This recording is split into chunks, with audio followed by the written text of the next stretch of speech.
Planet Earth is the last planet in this universe under the occupation of the Dark Forces, the last relic of galactic wars that raged throughout the galaxy for millions of years.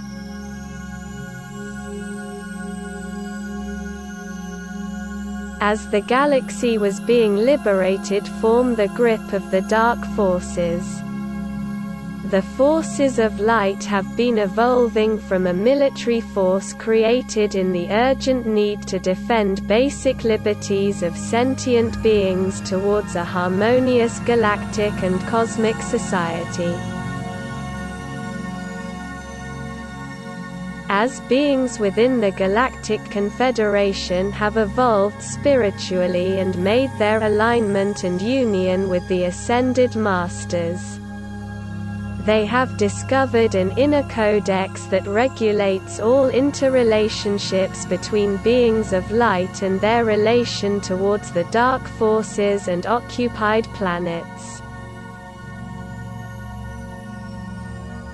This codex is called the Galactic Codex and represents the legal basis for all actions of the Confederation in this and other galaxies.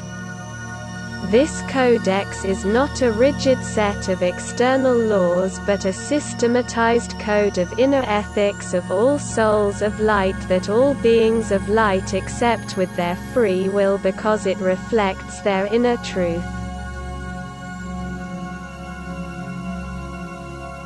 We will now state the Galactic Codex in a form that is understandable to an average awakened being in a human society.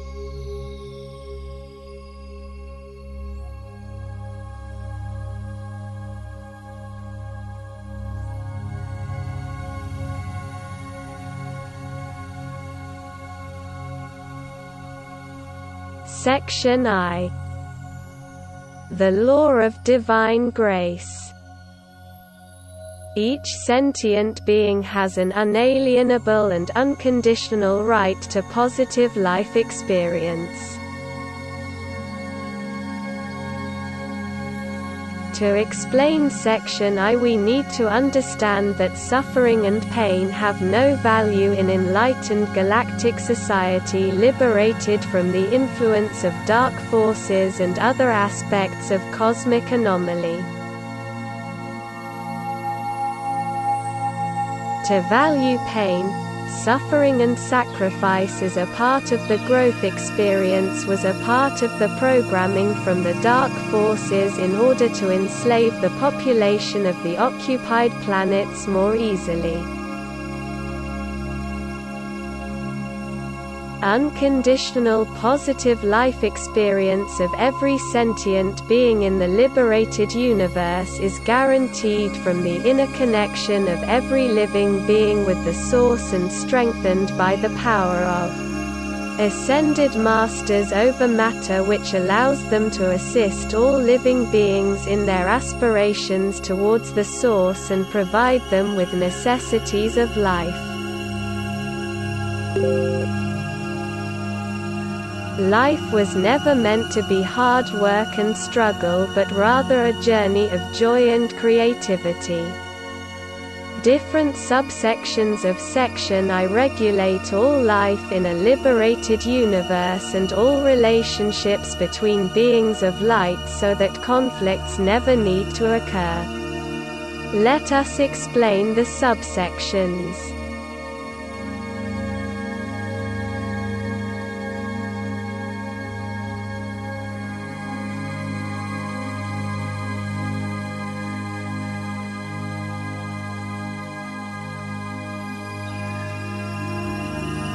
Section I.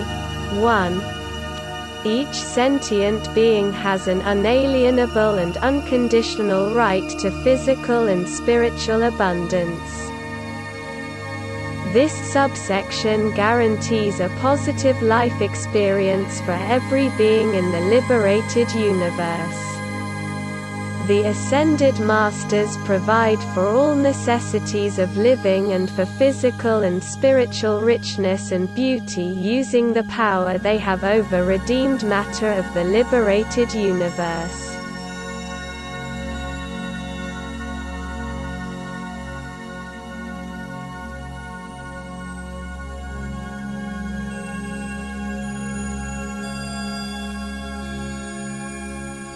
Section I-2.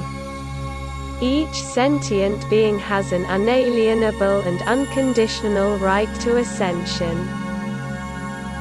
This subsection explains how the Ascended Masters use their advanced understanding of spiritual technology of ascension, and by utilizing the electric fire of redemption assist all beings that free willingly choose ascension.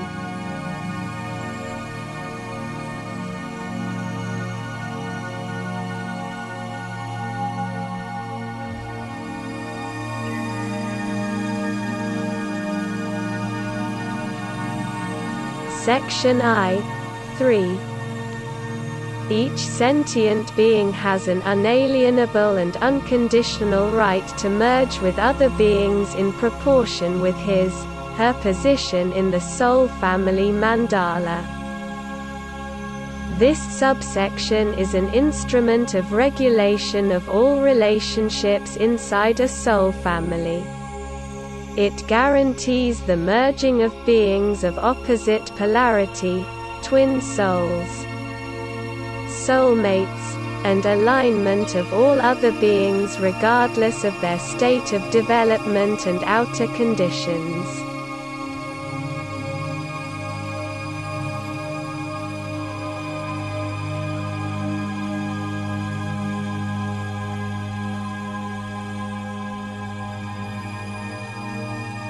Section I-4. Each sentient being has an unalienable and unconditional right to all information. This subsection is a guarantee that all beings receive all pieces of information they need to understand their role in the universe, greater perspective of evolution, and all other pieces they need for their decisions, growth and well-being. All this data is provided by Ascended Masters or other beings that supervise the evolutions of various races and civilizations.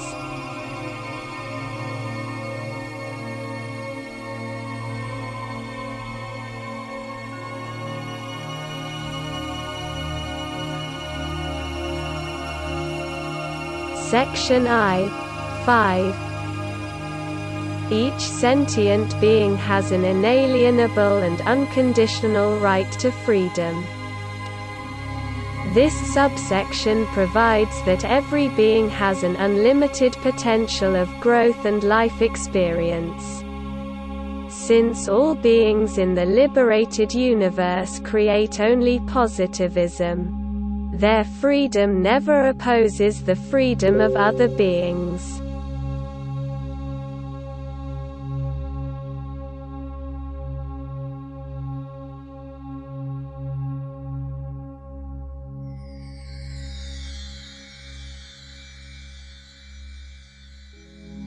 Section 2. The law of dividing the conflicting parties. Each sentient being has an unalienable and unconditional right to be divided and protected from the negative actions of other sentient beings. This section regulates the conditions in those sections of the universe that have just been liberated from the influence of the dark forces but that have not yet been accepted in the Confederation. It requires that the forces of light always divide the parties in conflict to protect them from producing mutual harm to each other. Then the light forces mediate the conflict until it is resolved. This section is often used to end wars and other armed conflicts.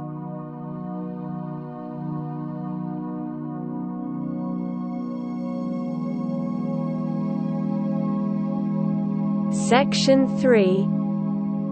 The law of balance. Each sentient being that has chosen to live and act against the principles of Galactic Codex and refuses to, or is not able to, Accept them now and balance the consequences of the past actions will be taken to the central sun, restructured into the basic elemental essence and begin a new cycle of evolution afresh.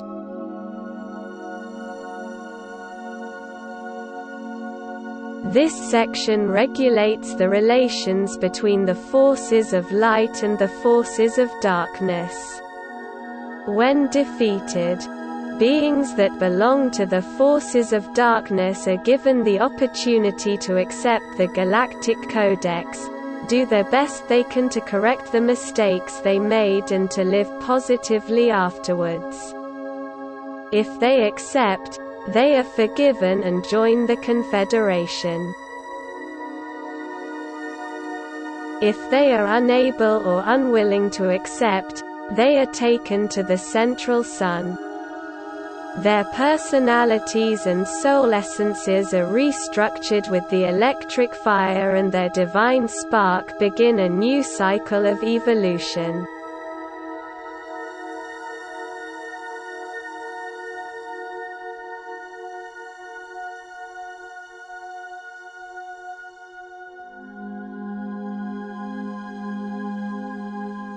Section IV. The Law of Intervention.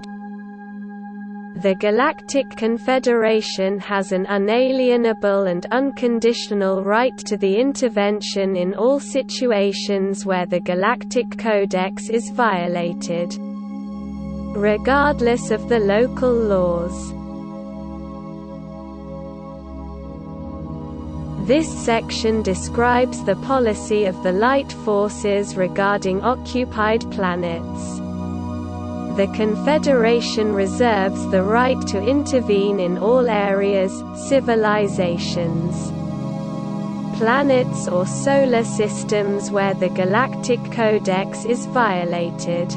It has the right to do so regardless of the position of the local civilizations about this intervention. It always has the right to use all peaceful means of education and regulation. If the critical mass of the Galactic Codex principles is violated, it has the right to use military force. Special cases are planets under direct occupation of the Dark Forces. The Dark Forces usually take the local population hostage to hinder the progress of the forces of light. On Earth, they have threatened with nuclear war if the light forces would intervene.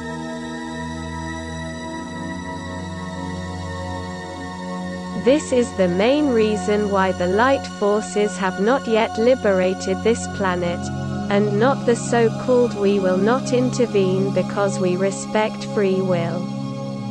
We will just watch as the suffering goes on" nonsense. As in any hostage situation, this requires a lot of skillful negotiation and tactical approach. This situation is now being resolved and planet Earth will be liberated soon.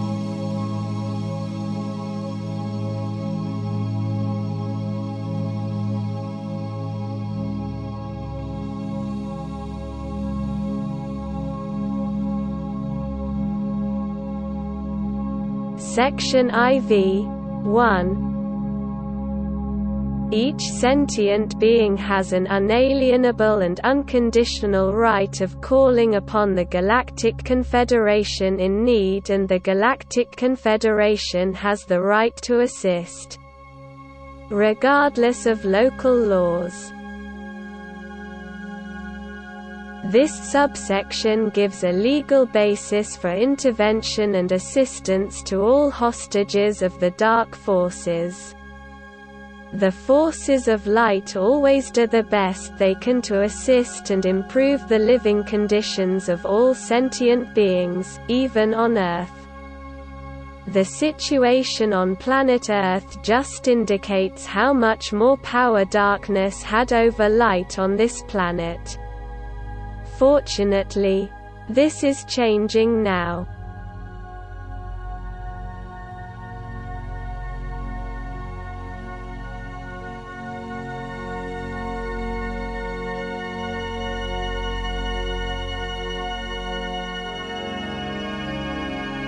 Section IV. 2. The Galactic Confederation has an unalienable and unconditional right to the implementation of the Galactic Codex and of conquering the areas of Galactic Codex violation with military force if necessary. This subsection gives a legal basis for the liberation of the occupied planets with military force. The military forces of the Confederation remove or give assistance in removal of the representatives of the Dark Forces and set the hostages free. Then other Confederation forces guide the process of acceptance of the planet into the Confederation by instructing the local population.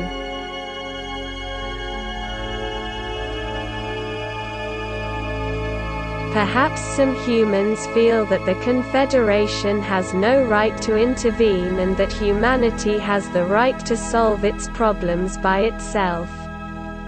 This is simply not true. Many wars all over the planet and constant abuse of basic human rights have proven that humanity is not capable of handling its own situation.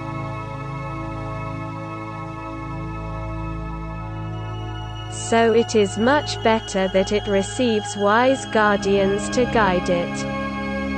The Confederation will give assistance in replacing current masters of the puppets, Dark Forces, that humanity has invited long ago in Atlantis. Then the Galactic Codex will finally become the universal code of ethics throughout the universe and darkness will be no more.